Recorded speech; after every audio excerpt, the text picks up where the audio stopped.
Hello, everybody. Welcome back to our second day of the week, talking about the summaries of The Anxious Generation by Jonathan Haidt. I believe how you pronounce the last name. It's kind of up in there at this point. But we're going to be going through the last chapters of this book, kind of wrapping things up. And then next week, we're going to officially wrap things up with more of an essay analysis that we'll go over, me and Riley. But today I have a guest speaker, and we will be both going over some of the summaries that we have here today. I'm going to start off with Chapter 9 summary, which is preparing for collective action. The author emphasizes the urgent need for societal change to mitigate these harmful effects of smartphones and social media for our children. He acknowledges the widespread resignation to the idea that it's too late to change current trends, but counters that collective action can reverse these negative impacts. When we get into the collective action problems, the author then explains collective action problems using the example of overfishing. Individuals' actions that seem beneficial can collectively lead to a worse outcome. In the context of the book, when some children have smartphones, others feel pressured to get them too, leading to a detrimental norm where most children are consistently engaged with devices. This situation traps parents and children alike, compelling parents to buy smartphones for their kids despite knowing the risks, which is something that I've seen growing up with my peers. I've seen a few who did have smartphones and a few who didn't, and it was a very big pressure for the kids who didn't to have these smartphones by their peers, and they would then pressure their parents to get them smartphones, which I think is what he's talking about right here.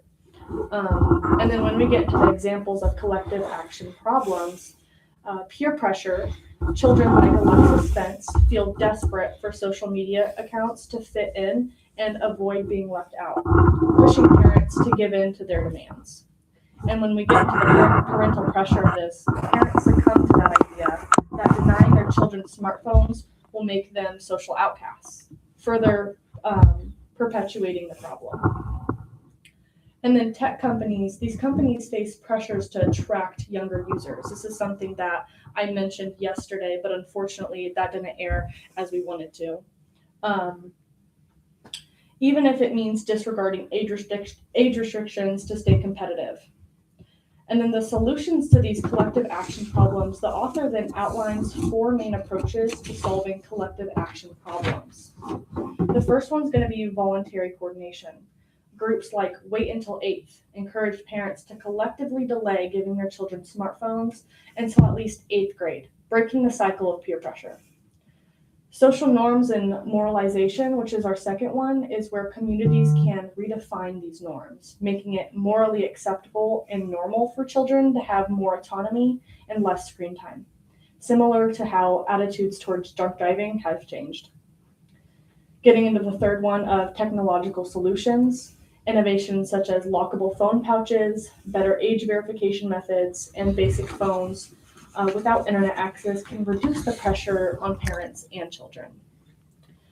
Getting into laws and rules, governments and institutions can enforce age verification for these social medias and clarify neglect laws to support parents who give their children more independence. Moving forward, the author introduces Lenore Skenazy is how I'm going to pronounce it, a co-founder of the free-range parenting advocacy organization, Let Grow, to highlight programs that promote childhood independence and play. He then emphasizes the importance of collective action involving governments, tech companies, schools, parents, and young people to reclaim a healthier, play-based childhood. Caveats, is that how we pronounce that? And the author then goes into how he acknowledges the uniqueness of each family and school, the evolving nature of social science research, and the challenges of parenting in a rapidly changing technological landscape. He stresses the need for continued innovation, measurement of outcomes, and collective effort to protect children's well-being. Okay, I'm going to discuss Chapter 10, which is titled What Governments and Tech Companies Can Do Now. The author addresses the urgent need for legislative and technological intervention to mitigate the harmful effects of social media on adolescents. He outlines the exploratory practices of tech companies and provides solutions to government and tech firms to help create a safer digital environment for young people. We're looking at tech companies' exploratory practices. Sean Parker, Facebook's first president, admitted that social media platforms are designed to maximize user engagement by exploiting psychological vulnerabilities. Features like likes, comments, and infinite scroll keep users hooked, creating a cycle of addiction similar to gambling. These platforms turn users into products, selling their attention to advertisers, which perpetuates a race to the bottom of exploiting human psychology. I'm going to look now at some of the government interventions.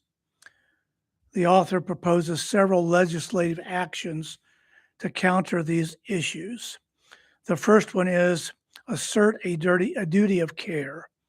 It was inspired by UK's age-appropriate design code. The author suggests that tech companies should prioritize children's best interests. This includes setting high default privacy settings and providing clear, understandable explanations of policies to children. It also requires platforms to be transparent and prioritize child safety, a model already influencing laws in California and other states. The next intervention is raising the age of internet adulthood to 16. The author argues that the current age of 13 for internet adulthood, established by the Children's Online Privacy Protection Act, is far too low. He suggests raising it to 16, reflecting a more appropriate age for adolescents to handle complexities and risk of social media. This change would align with cognitive development and reduce exposure to harmful online content. The third intervention is facilitate age verification, which I recently noticed Australia tried to implement this with total failure. So I'm going to go over his highlights. He highlights the importance of reliable age verification methods. He proposes using technology like blockchain tokens, biometrics, parent-marked devices to ensure minors' safety online. He emphasizes that these methods should allow anonymous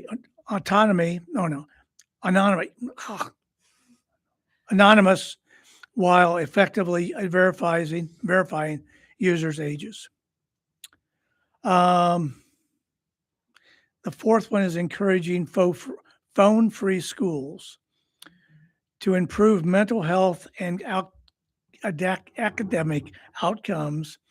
He advocates that phone-free schools and governments can support this by funding phone lockers or lockable pouches and conducting research to validate the benefits of phone-free environments. The next one he looks at is real-world solutions. He stresses the need for governments to create environments conducive to children's development. And this is stopping punishment for real-world freedom.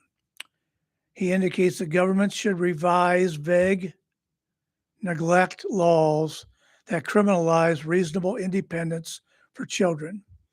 Laws should protect parents who allow their children to engage in age-appropriate activities without constant supervision. which is somewhat of a contradiction to some of the earlier things he said in previous chapters. The next one is encouraging more play in schools. State education departments should mandate more playtime and recess in schools. Research shows that play is crucial for children's cognitive and emotional development.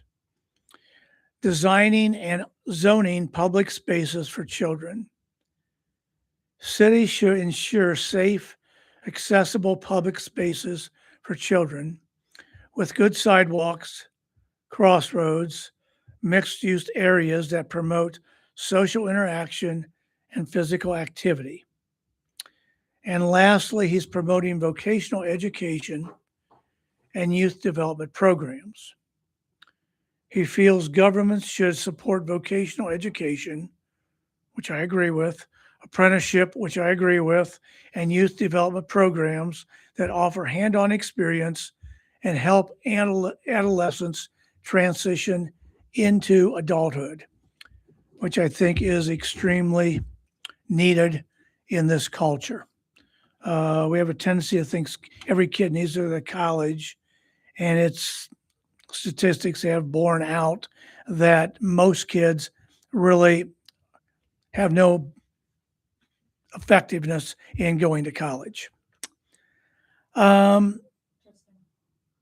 Chapter 11, we're going to talk about what schools can do. He outlines actionable strategies for schools to address the growing mental health crisis among schools. He emphasizes two primary interventions: making schools phone-free and incorporating more free play. His first suggestion is phone-free schools. He illustrates the benefit of phone-free schools through the example of Mountain Middle School in Durango, Colorado. This school bans phones during school day, which led to significant improvements in student interactions, reduced cyberbullying, and enhanced academic performance. He argues that phones in pockets, even if restricted during class, still distract students and hinder social interaction. He suggests implementing strict policies where phones are stored in lockers or lockable pouches throughout the school day.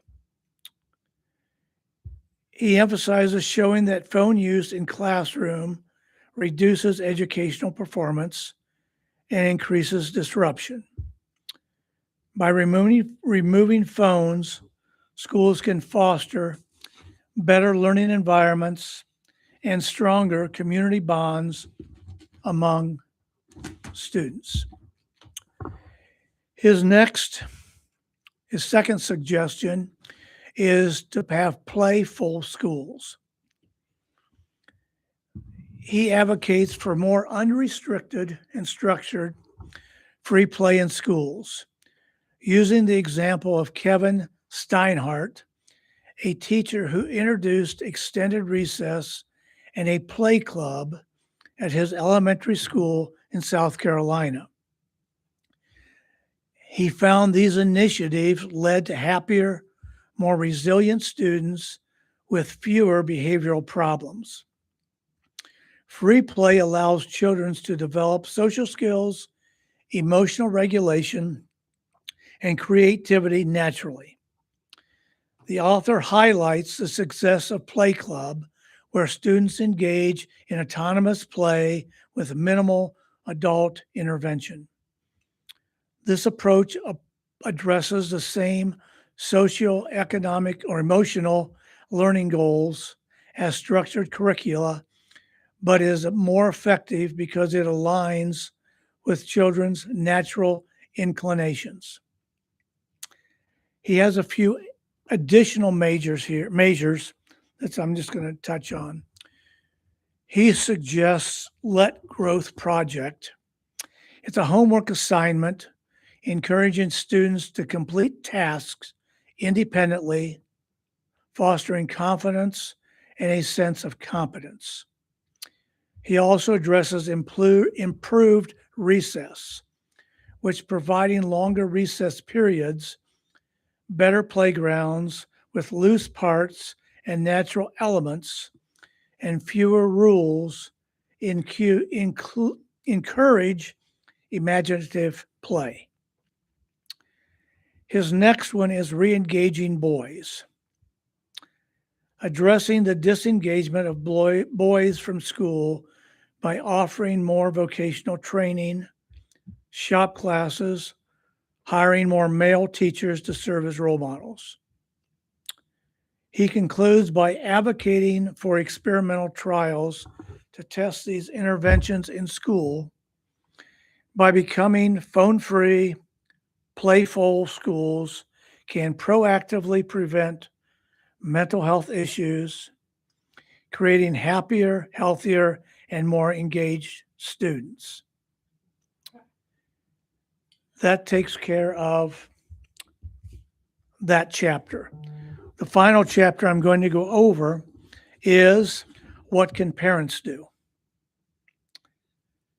The author provides parents with practical strategies to foster healthier development in their children by balancing independence and protection both in the real world and online. His first point is historical contents and parenting philosophy. Earlier in the first chapter, I believe, we talked about the gardener and the carpenter principle. It was a developmental psychologist, Alison Gopinid, splits parenting approaches into two categories. Traditionally, parents act as gardeners, creating nurturing environments and allowing children to grow organically. Modern parents often adopt a carpenter approach, aiming to shape their children meticulously, which can stifle natural development. The author encourages parents to follow the gardening approach in age-appropriate ways. The next section he talks about is early childhood. This is ages 0 through 5, which are most of parents I deal with. I mean, they're older than 5, but their kids are 0 to 5. For younger children, parents should focus on creating a secure, loving environment with ample real-world interaction, encouraging free play with diverse groups by enhanced learning, limit screen time, following guidelines such as those from the American Academic and Child and Adolescent Psychiatry, which recommend minimal screen time exposure and emphasize interaction, educational content over passive consumption. We'll talk about that in just a little bit. The next one is elementary and middle school, ages 6 to 13. During these years, children's social learning accelerates. Parents should encourage independence through activities like walking to school, playing unsupervised and participating in sleepovers, reducing reliance on screens by setting time limits and using parental controls, encouraging in-person interaction, and prioritizing activities to foster social skills and responsibility like chores and camping trips. The final thing is high school. This is ages 13 to 18. Adolescents should gain more autonomy and take adult level responsibilities. Parents can promote mobility by teaching them to navigate public transport and encouraging driving. Support part-time jobs, leadership roles, meaningful community development, delay social media account creation until at least age 16, which personally I think should be age 20, to allow more mature decision making, monitor for signs of programmatic screen use, encourage teens to maintain healthy sleep habits. Finally, we have three more. Guiding principles. Real world experience. Parents should encourage activities that build confidence, such as unsupervised part-time jobs, wilderness adventures, which would be rather difficult in an urban setting. These experiences help adolescents feel useful and connected. Secondly, screen management. And we've talked about this. This is a little redundant, but I'm going to go through it anyways. Gradually increasing screen autonomy while maintaining boundaries teaches teens about the risk of social media and the importance of balanced time. I think the most important thing in this statement is the need for parents and children to establish healthy and boundaries that can be not only qualifiable, but quantifiable, that are relevant to age-specific development activities. Finally, parental anxiety and surveillance. Caregivers should recognize that over-surveillance can inhibit a child's sense of autonomy and competence, while trusting children to navigate challenges and independent foster resilience, which I think is very important. I'm not sure over-surveillance isn't needed on phones and computers. That's just my personal, unprofessional opinion. Now, I will turn it over to Alexis to finish up. Yes, I'm going to be going over the analysis of the last chapters of this book. So, the author transitions from diagnosing the problems caused by digital technology to proposing actionable solutions. This shift from means providing practical recommendations for parents, schools, and society. The author's approach emphasizes collective action and regulatory changes, highlighting how societal and systematic interventions can mitigate the impact of technology on social and psychological development.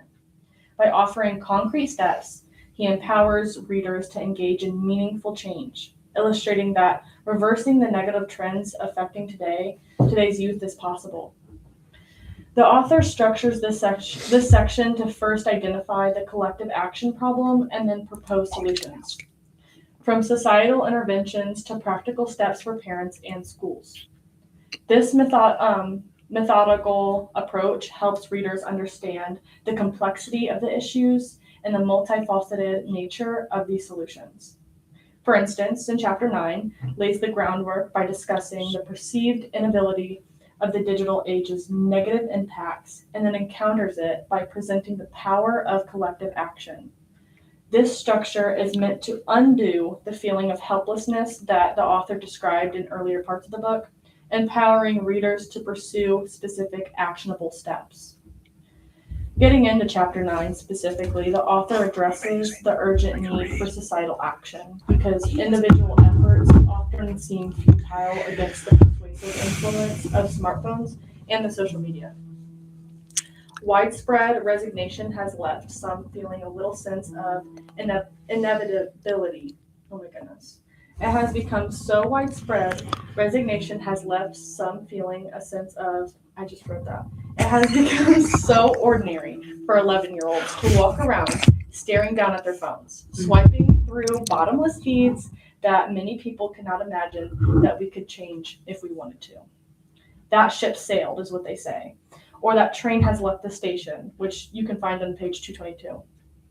However, Haidt encounters by emphasizing the power of collective action. We are not helpless. although it often feels that way.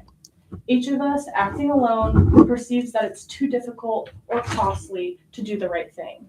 But if we act together, the cost goes way down, which can be found on page 225. By stressing the importance of this kind of collaboration, the author is attempting an act of kind of societal connection that he argues social media and online spaces have been destroyed. And then when we get specifically into chapter 10, the author underscores the necessity of legislative and technological interventions to protect young users from the manipulative designs of social media platforms. He cites Sean Parker, the first president of Facebook, who revealed the platform's predatory goal. How do we consume as much of your time and conscious attention as possible, which can be found on page 230. This admission underscores the exploitive strategies employed by tech companies to maximize engagement at the expense of user well-being, while referencing regulatory success in food safety and automotive industries. The author strengthens his points by arguing for similar interventions in the tech industry. This does not enhance his credibility, but also provides historical context, showing that government regulation can successfully mitigate public health risks, which I think should be implemented, in my personal opinion.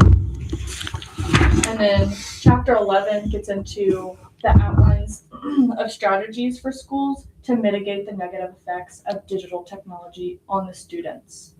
He advocates for phone-free schools and more opportunities for free play, arguing that these measures can significantly improve kids' mental health and social skills, underdoing some of the trending changes in childhood play. Using an analogy, the author describes the pre-ban atmosphere.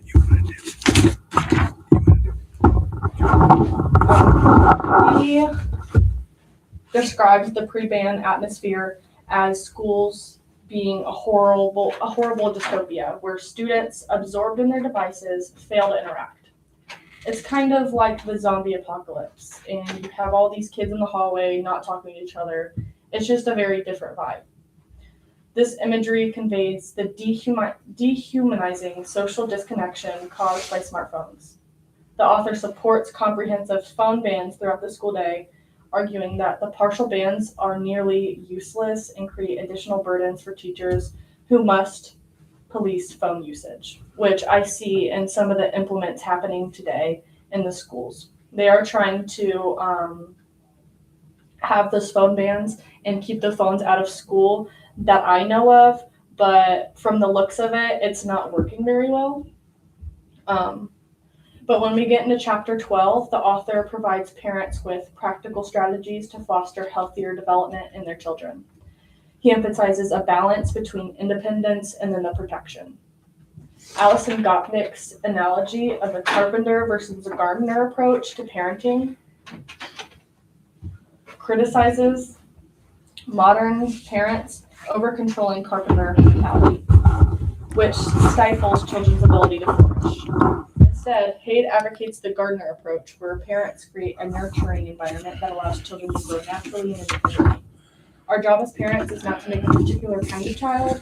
Instead, our job is to provide a protective space of love, safety, and stability in which our children of many unpredictable kinds can flourish. Okay, I'm good. This shift in perspective encourages parents to foster their children's growth through supportive and flexible parenting practices.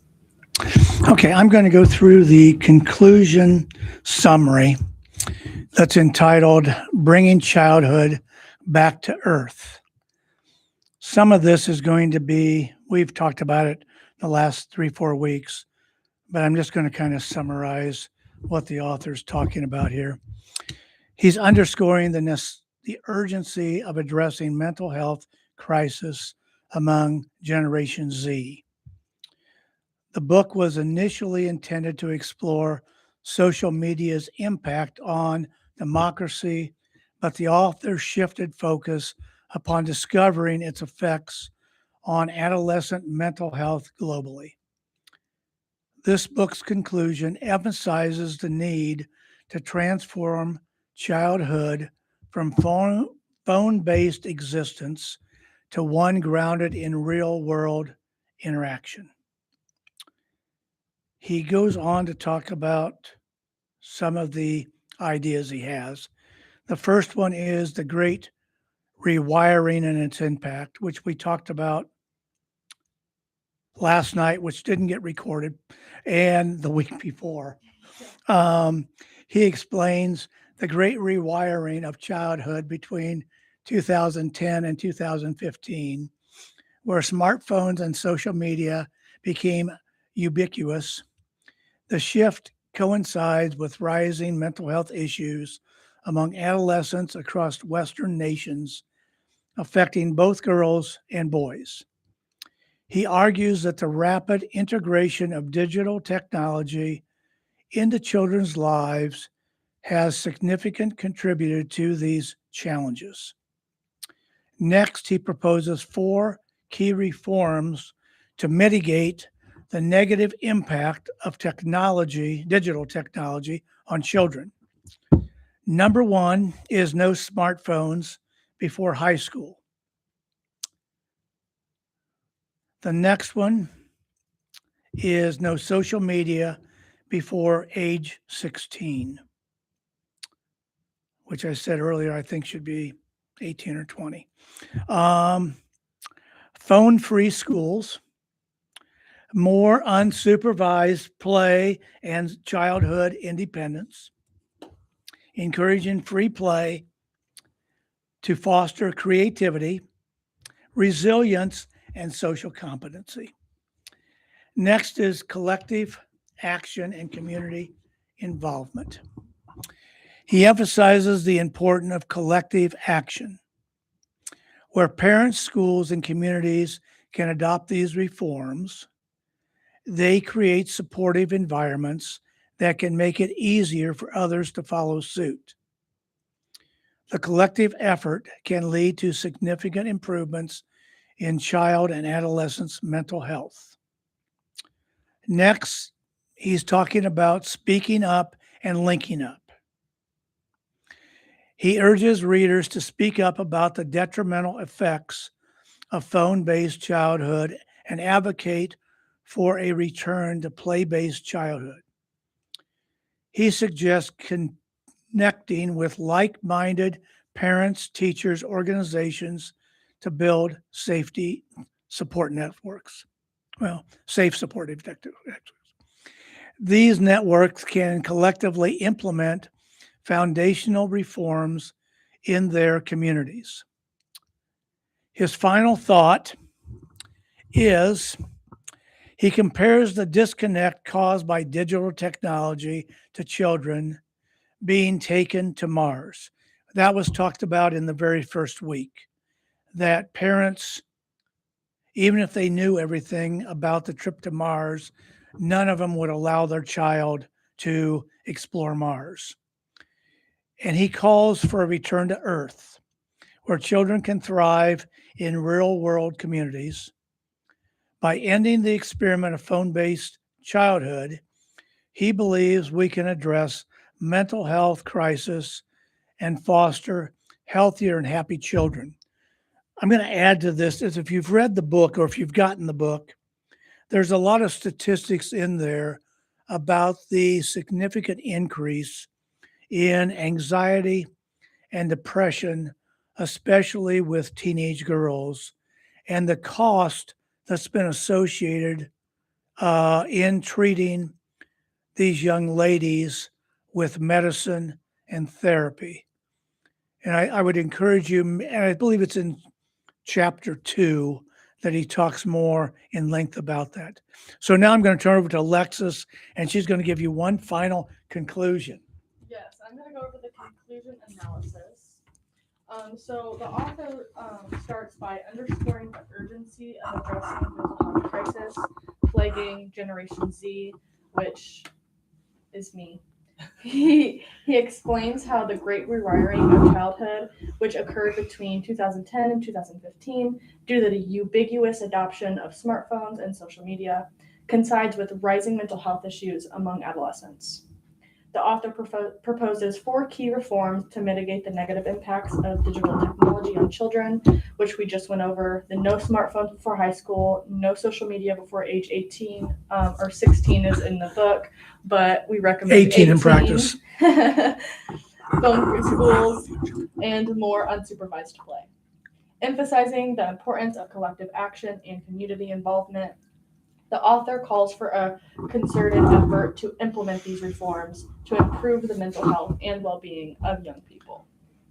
The author's conclusion is a clear call to worldwide action, since the adolescent mental health crisis is not just an American phenomenon, but a global issue. The adolescent mental health story was so much bigger than I had thought.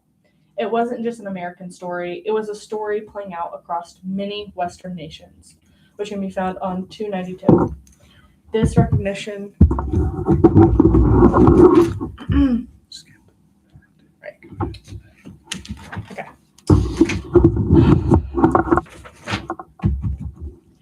Now, when we get into his main conclusion, he also addresses the critical role of society and parents in mitigating the negative impacts of digital technology on children. He calls for a collective effort to change the current trends, emphasizing that digital actions, while important, are not sufficient. The author then highlights the concept of collective action problems, where societal norms and market forces traps parents and children in a cycle of increasing screen use. However, he argues that this is an illusion. We are not helpless, although it often feels that way because of smartphones, social media, market forces, and social influence combined to pull us into a trap. This quote underscored the complexity of the issue and the need for a coordinated response to create a meaningful change. The author offers a hopeful outlook. He emphasizes the change is possible through collective effort and practical intervention. He calls on readers to recognize the severity of the mental health crisis and to take action to protect future generations. By ending on a note of collective responsibility and providing clear, actionable steps, the author leaves readers with a sense of empowerment and a roadmap for addressing the challenges posed by the digital transformation of childhood. He asserts the cure for such parental anxiety is exposure. Experience the anxiety a few times, taking conscious note that your worst fears did not occur, and you learn that your child is more capable than you had ever thought.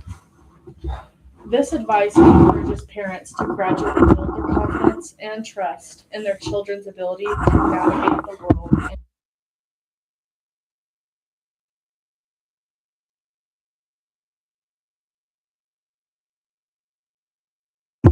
We're going to have some follow-up questions that Alexis has put together. And I have asked one of our parents to participate in this as she feels led to. I'm hoping that to you all that listened to this over the last several weeks, that it has been not only educational, but more importantly, there are ways you can actually safeguard and implement social media so that it becomes a positive experience rather than more of a meaningless experience. And this really wasn't directed necessarily at teenagers. It was equally directed at parents of teenagers who, quite frankly, probably have the same addiction that the teenagers do. So now I'm going to turn over to Alexis, and she will go through the questions. I'm going to go through a few questions here, and then I'm going to end off with my personal application of the week on how I'm trying to better my screen time and my screen usage. So getting to the first question, it's in what ways might constant access to technology and social media change the way young people view themselves and interact with others? I feel like kids nowadays don't even have a chance to figure out who they are, because social media has pretty much like, this is normal, this is what you have to be. Mhm. And I'm an adult as myself. I struggle with that too. I see grown women doing XYZ and I just feel stuck because I can't do XYZ. And I lost what the question was exactly, but can you repeat it? Yes. In what ways might constant access to technology and social media change the way young people view themselves and interact with others? Oh, I just feel like they could be like self-conscious, and I feel like personally I struggle talking to people because I don't know the right things to say. Right.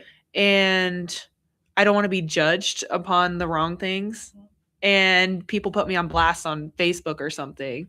Right. I worry about dumb stuff like that sometimes. No, that's totally understandable. That's something I severely struggle with. And I do agree. It creates such an identity crisis for these young minds because their only sense of, I guess, not only sense, but their main guidance is that smartphone and the social media that they're interacting with. Yeah. But yeah, that's kind of what I put is, the lack of skills. Kids are getting thrown out into these real world interactions and they're freezing because I don't know how to communicate certain things. And I don't know how to do conflict resolution. Like when you get into some sort of conflict, anxiety rises because you've never had to deal with that in person before. Right.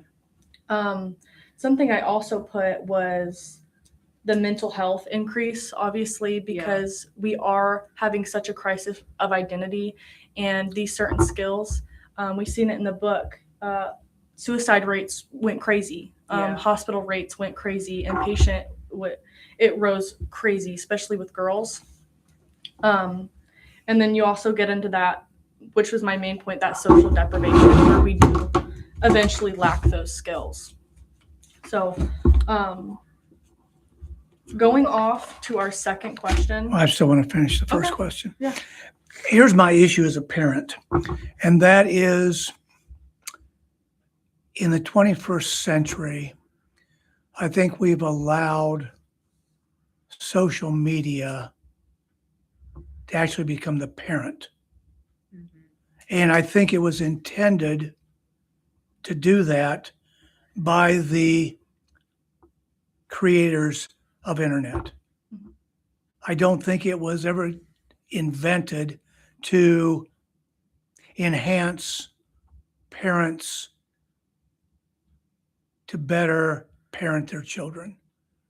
I think it was more about spreading social media to as wide a population as it could for one reason: revenue. Yep. And it's going to be that way, unfortunately, for years to come. As we move into AI, it's going to become a revenue-driven system. My personal opinion. Okay. So move on. Going on to our question 2, it's how important do you think unstructured outdoor play is for young people's development?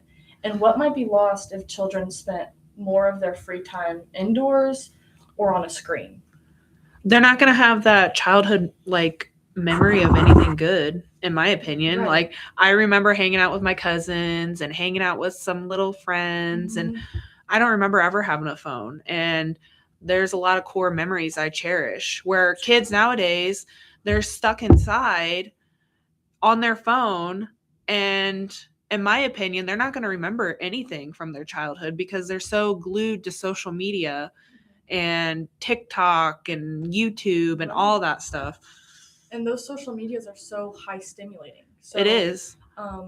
Have you heard about Cocomelon being like a TV show that it's not good for kids? I personally, so I do let my daughter watch TV. Yeah. However, there's a lot of cartoons, for example, like Cocomelon, Paw Patrol, mm-hmm. Just a lot of nowadays cartoons that are very overstimulating. So we personally go back to the old stuff that is from the 80s, mm-hmm. Things that are educational, like Magic School Bus. Throwback. Yeah, throwback. So we try to watch a lot of the lower stimulating shows compared to the new stuff.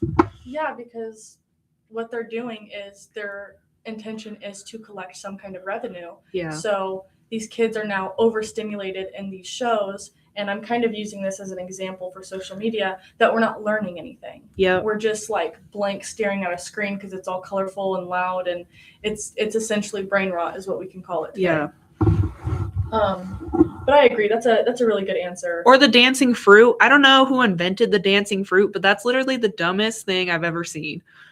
It's literally just fruit just bopping up and down, and they let kids watch that. And what's the purpose of it? I don't understand it. Yeah, I don't know either. Like I said, the only understanding I can get is they want money. Yeah. Which is really dangerous, like especially online, because they're going to lengths to damage your development, children's development. On top of that, they're going to be running our world one day, based on their money and the money they're making. Maybe they want the kids to learn the name of the fruit. Well, they don't even say anything. It's just music, and they're just bopping. Yeah, well, see, that's where parents could come in and identify the fruit for their kid. I'm joking. I guess. Okay. But yeah, I think you explained that really well. So I'm going to get into question 3, and I think I'm going to stop there after I do my personal application, just so we can save some time. But how might family dynamics change if both the parents and children are frequently focused on their digital devices rather than spending time together? I don't think they're going to have a relationship overall. You're not going to know your own kid. The kid's not going to know their parents. And I feel like if parents want their kids to do better, they got to stop being hypocrites and practice what you preach. Right. Because, I mean, for example, for smoking, if your parents smoke, of course they're going to tell their kids, hey, don't smoke, it's bad for you. But in a child's perspective, their parent is smoking, so it must be okay. Yeah. Because monkey see, monkey do is a real thing. Right. So I definitely agree with that. If parents are on their devices as much as their kids, there's not going to be a change. No. And you're right, it is just like a house of isolation. Nobody knows each other. There's no interaction. Yeah. I think the kid also, if I'm imagining growing up without their parents being present, it's going to be lonely. And I can imagine like also health problems mentally and socially, just because they don't even have a parent to lean on. Right. And yeah, I definitely agree, especially with the loneliness, because like you said, they're in a house that's intended to be a nice family dynamic, and then we get into everybody's in their own rooms on their phone. Yeah. Which I think can be reversed. It can be undone. And that's kind of what we were talking about yesterday, but sadly, those conversations, nobody heard us. Unfortunate. Yeah, it was really unfortunate. But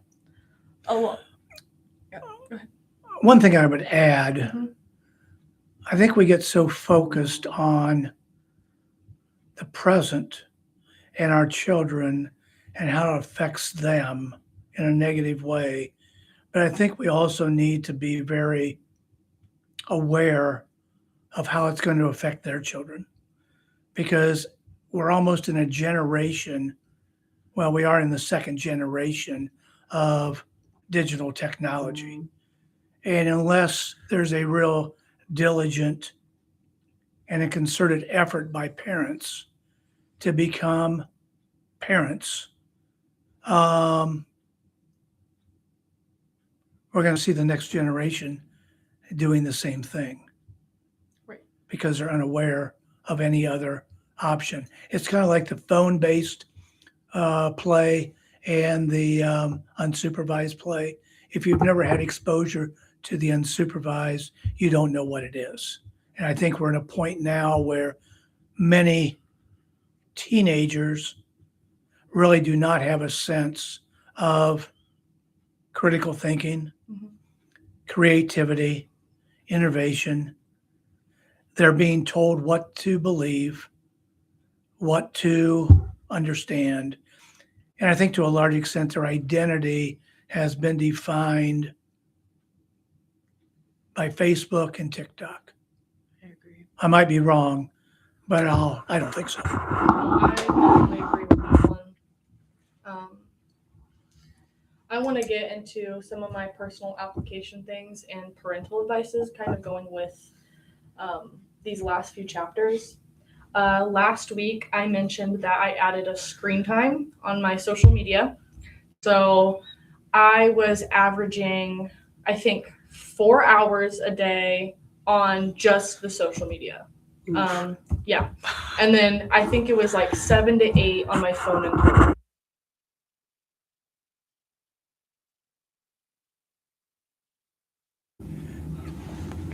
Once so I'm going to get into sharing my personal application and then giving a parental advice. So last week I mentioned that my personal application was adding a screen time. My screen time on social media used to average about 4 hours a day. And then in screen time total, it would be like 7 hours a day is what I checked, which is absolutely insane. If you do that math, it kind of averaged a part-time job, 25 hours a week of screen time. And when we put it in that perspective, it takes me aback, especially. So I added a screen time. I have 2 hours of social media, and I really don't find myself getting on my phone besides that, because I would always reach for the social media. I still message sometimes, but it's not very often. But now I'm getting my screen time from 4 hours of social media to 4 hours a day in total, which I think is a big change. And it's And the goal for Alexis is she's cut it in half in 3 weeks. So by the end of February, she should be down to 1 hour per day. Yeah, we'll try. We'll try. I'm gonna that is.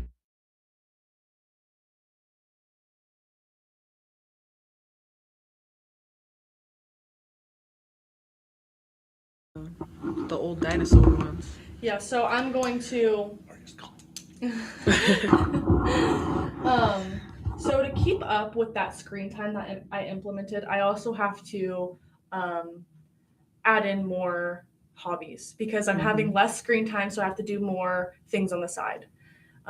Obviously, I'm not going to constantly do my homework. My brain would fall out of my head if I did something like that. So instead, I do something a little bit low stimulating because I'm trying to retrain that thought that I need to get on my phone and doom scroll is what they call it.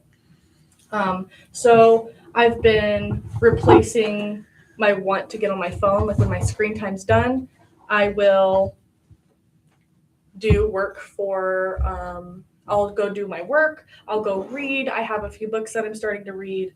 I'll get into the Bible if it's a real struggle at the time.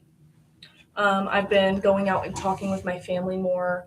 Just kind of being more in the community as well is something I also want to implement because that's kind of what I'm trying to undo is instead of sitting on my phone and my only interaction is me and people online, I'm actually going out and interacting with some sort of community. That's one of my future goals. I want to find more things to do. And then a parental advice is I think last week I said maybe like a downtime or a screen time on their phone would be really beneficial.